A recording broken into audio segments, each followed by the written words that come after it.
morning, everyone. Donald Trump had the unmitigated gall yesterday to rate the economy an A+, 5 times over. Working class Americans, everyday Americans, hardworking American taxpayers are struggling in the Trump economy to live paycheck to paycheck. Can't thrive, can barely survive. Cost of living is completely and totally out of control. Donald Trump and Republicans have done nothing to lower the high cost of living. Costs haven't gone down, costs are going up. Housing costs, out of control. Electricity costs, out of control. Child care costs, out of control. Grocery costs, out of control. And health care costs, out of control. And about to get worse, because Donald Trump and Republicans refuse to do anything to extend the Affordable Care Act tax credits. The Trump Republican economy is not an A+. Everyday Americans are not confused about that. And if there's any debate as to the success or failure of this economy related to how it may be graded, the only question is whether the American people would give it a D for disaster or an F for failure. That's it. Nothing else. Now, House Democrats are going to continue to focus on driving down the high cost of living, fixing our broken healthcare system, and actually making life better for the American people. And we can start by extending the Affordable Care Act tax credits. Time has run out. Democrats have been pressing our Republican colleagues for months to deal with the health care crisis that they have created. And in a matter of just a few weeks, tens of millions of Americans who live in every single state across this country are about to experience dramatically increased health care costs. In some instances, premiums are going to increase by $1,000 or $2,000 per month. How is that acceptable in the United States of America, the wealthiest country in the history of the world? That because of congressional inaction, people are going to go bankrupt medically or will be unable to see a doctor when they need one, when their families need one, or when their children need one. House Democrats are going to continue to press our case. 214 Democrats, every single House Democrat, supports legislation to extend the Affordable Care Act tax credits and has signed a discharge petition to force an up or down vote. All we need are 4 House Republicans. Just 4. There are 219. All we need are 4 to join us. Keep your word to the American people that you are not going to let the Affordable Care Act tax credits expire. Questions? Thanks, Leader Jeffries. What are you hoping to get in terms of information from this Gang of 8 briefing? What do you hope is shared? And just follow up to that, there's a provision in the NDAA that restricts some of the Pentagon travel budget if the video of that double tap strike is not released. Do you think that is an appropriate leverage point to try to force the hand of the Secretary? The full video of the double tap strike should be released to the American people so that the American people have an opportunity to determine for themselves whether that strike killing people who were shipwrecked and by all accounts were not presenting any threat to American military personnel, whether that kind of seemingly extrajudicial killing is consistent with American values. If Pete Hegseth and the administration think that their actions are justifiable, what are they hiding from the American people? Release the video. Thanks, Leader Jeffries. Outside of health care, what would Democrats do differently from Republicans in an effort to lower prices? Well, here's what we should do. We need to get rid of the Trump tariffs. And we cannot be confident that the Supreme Court will actually follow the law, because rarely during the Trump presidency have they done that. Instead, they've just bent the knee to Donald Trump and his extreme agenda over and over and over again, notwithstanding the fact that lower courts and judges appointed by Democratic and Republican presidents have consistently tried to rein in Donald Trump's extremism, only to have the Supreme Court reverse course, as they just did in supporting a racially gerrymandered map in Texas. So what House Democrats will do immediately to try to drive down costs is to eradicate the Trump tariffs as they've currently been put into place. Why? Because everybody knows the Trump tariffs have increased costs on everyday Americans by thousands of dollars a year on grocery items and on goods that are needed to live a comfortable, quality life in America. So we can start there as it relates to dealing with the high cost of living in the United States of America. The other thing that House Democrats are committed to do is driving down housing costs. There's not a single thing that House Republicans or Senate Republicans or Donald Trump and his administration have done to address the housing crisis in the United States of America. We're almost at the end of the year, and the most significant expense that the American people have to deal with on a month-to-month basis is their housing costs, either their mortgage, home insurance, or their rent. And Donald Trump can't see fit to do a thing about it? House Republicans have done nothing to lower housing costs when the overwhelming majority of the American people know that housing costs are out of control in this country? And Donald Trump, the so-called builder, the so-called developer, nothing from him to actually make housing more affordable in the United States of America? So there are a lot of things that can be done better, but Republicans don't have the will to do it. That's the problem. They just don't have the will to do it because they'd rather reward their billionaire donors with massive tax breaks, just like what they did in the One Big Ugly Bill. Leader Jeffries. Michael? Thank you, Mr. Leader. I want to ask about the AI Commission that you announced this morning. Over the last couple of years, there have been several bipartisan task forces.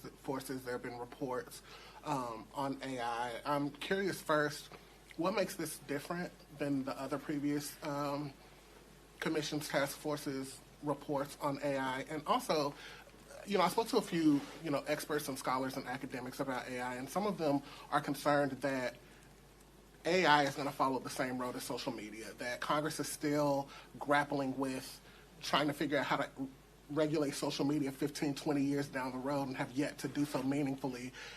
We're years into AI, and there hasn't been any meaningful legislation passed into law. Do you share that concern? Is there a sense of urgency in Congress on the House Democratic side to actually get some legislation passed into law beyond these reports and task forces and commissions? Well, artificial intelligence is a transformative technology that has the potential for so much incredible good, particularly as it relates to medical breakthroughs and providing high-quality academic and educational excellence to people who live in communities that have historically been under-resourced for decades. We want to make sure that America can continue to lead in the growth and development of artificial intelligence related to our companies, as opposed to the Chinese being able to dominate this space. But at the same period of time, of course, it's important to figure out what are the appropriate policies that can be put into place by the Congress to make sure that there's a uniform set of standards across the country and that prevent bad actors from entering into the AI space and enabling them to do harm to the American people, something that no one should want to see. And so the House Democratic Commission on Artificial Intelligence and the Innovation Economy is going to engage in a thoughtful exploration so we can develop a set of policies in consultation with stakeholders all across the country, including experts within the industry space, because House Republicans have decided to abdicate their responsibility. We had a bipartisan task force that produced a very forward-looking report at the end of the last Congress. But Mike Johnson has decided to do nothing to actually re-engage. And so time is up. The year has ended. There's no interest from the other side of the aisle in actually doing something meaningful in this space, engaging meaningfully with experts and academics and stakeholders all across the country so we can do something thoughtful. And that's why we've decided to launch this commission, led, of course, by Ted Lieu, Josh Gottheimer, Valerie Foushee, and, of course, as ex officio members, Zoe Lofgren and Frank Pallone. Mr. Leader. Thanks. Which one of us? Me? You. One of the most outspoken members of your caucus. But with that voice, I hope you have a very thoughtful question. Yes, very thoughtful. One of the most outspoken members of your caucus, Jasmine Crockett, announced a run for Senate on Monday. I'm curious what you make of that. I haven't talked to Jasmine this week when she made the final decision to move forward, but she's an incredibly talented individual, a hard worker, and a fighter. She's going to be a very formidable candidate. Thanks. Second row. Another question on AI, actually. President Trump has indicated that this week he's going to sign an executive order to sort of restrict states' abilities to regulate AI. Republicans in Congress tried to do a version of this over the summer with the reconciliation bill. The NDAA recently was talked about. I'm curious, just broadly, what you think of that idea. Do you think it's appropriate to try to preempt state-level AI laws in the absence of a more comprehensive federal framework? Well, the Donald Trump my way or the highway approach on all the things, including artificial intelligence, is not in the best interest of the American people, and it's not even clear that he's got the lawful authority to do it. And of course, that's been the case over and over and over again. But Republicans bend the knee to Donald Trump. They just function in a cult-like fashion. And so as a result, what we've seen is Congress, in so many different areas, has advocated its responsibility to actually serve as a separate and co-equal branch of government. And instead what Republicans do is that they just function as a reckless rubber stamp for Donald Trump's extreme agenda over and over and over again. And so in this particular area, artificial intelligence, with its transformative potential to really bring a lot of societal good to the American people, while at the same period of time, Congress having a responsibility to make sure that we can prevent bad actors from harming everyday Americans, we need Congress in the game. And on the House Republican side, they refuse to do anything thoughtful, common sense, or bipartisan. And that really is the reason why we've launched this House Democratic Commission. Thanks. Thanks, Leader Jeffries. On ACA subsidies, we know you want a 3-year clean extension, but there is another plan out there introduced this morning. Brian Fitzpatrick, Jared Golden, others, bipartisan. It's a 2-year with some eligibility limits. Is that something that you could support? And secondly, Mr. Fitzpatrick says he's got a discharge petition he's ready to unveil on that bill. Would you sign that discharge petition if yours remains at 212? There's one discharge petition that I'm committed to at the moment, and that's the 3-year extension of the Affordable Care Act tax credits, which currently has 214 members of Congress on it.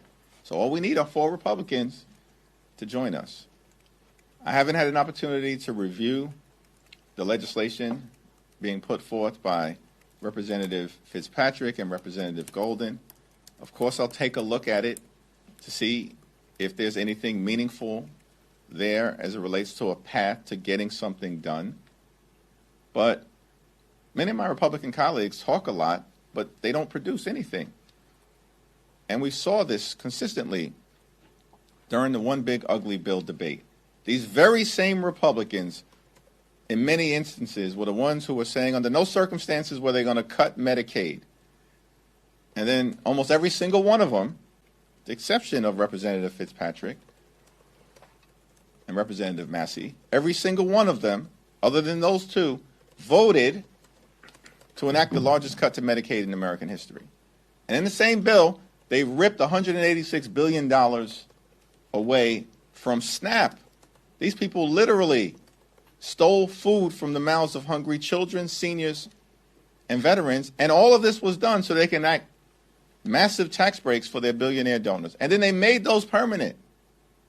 And now here we are, clock is ticking, in December, Affordable Care Act tax credits expire on the 31st at the end of the month.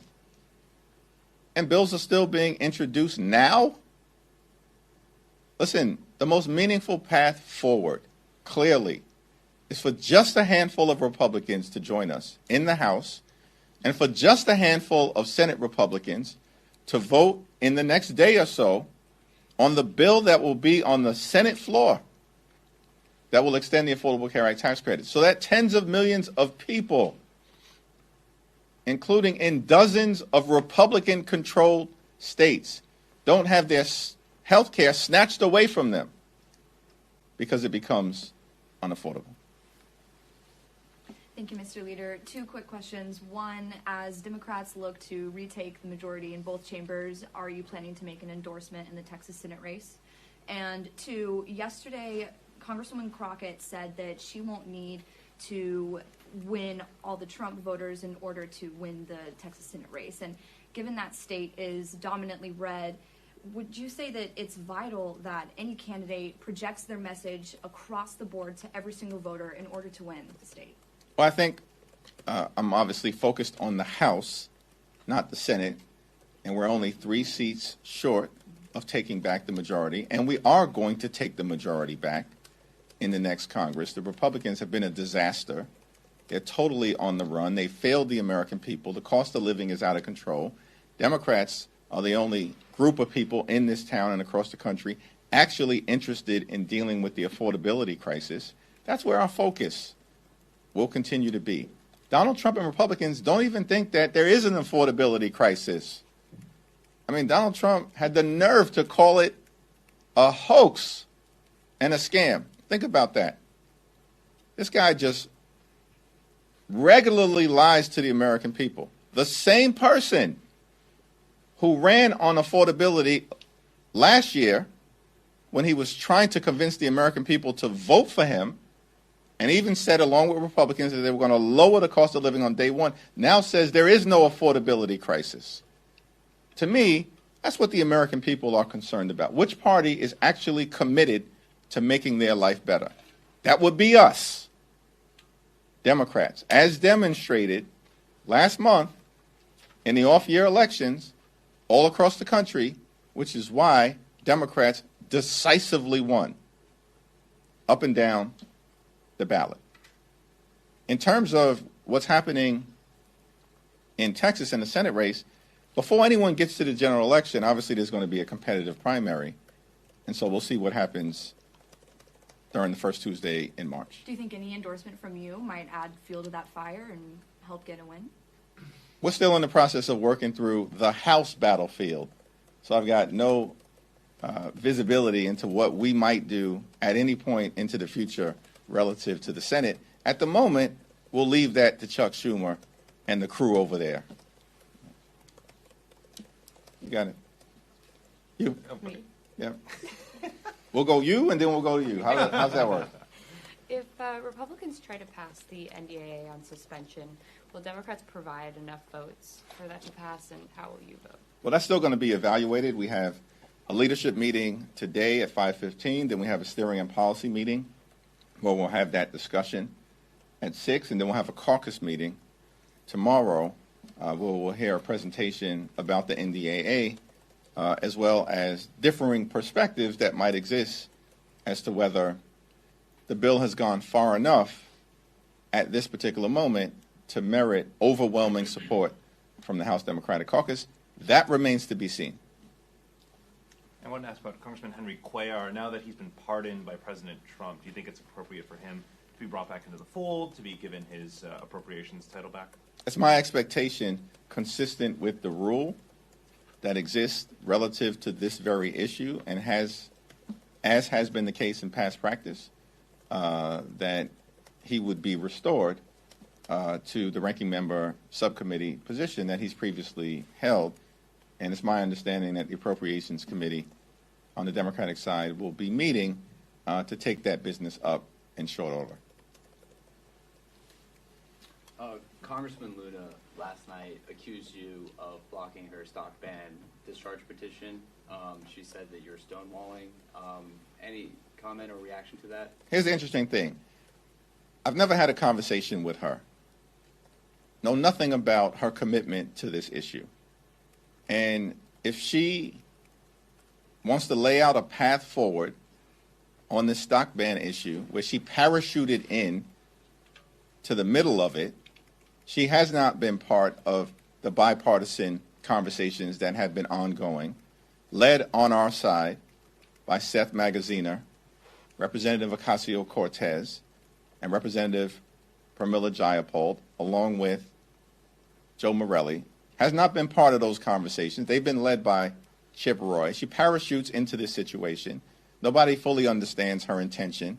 She's had zero conversation, as far as I can tell, with any of us.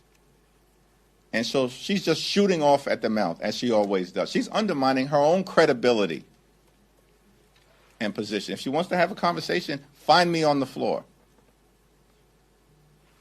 It's Democrats who are actually serious about enacting a congressional stock ban.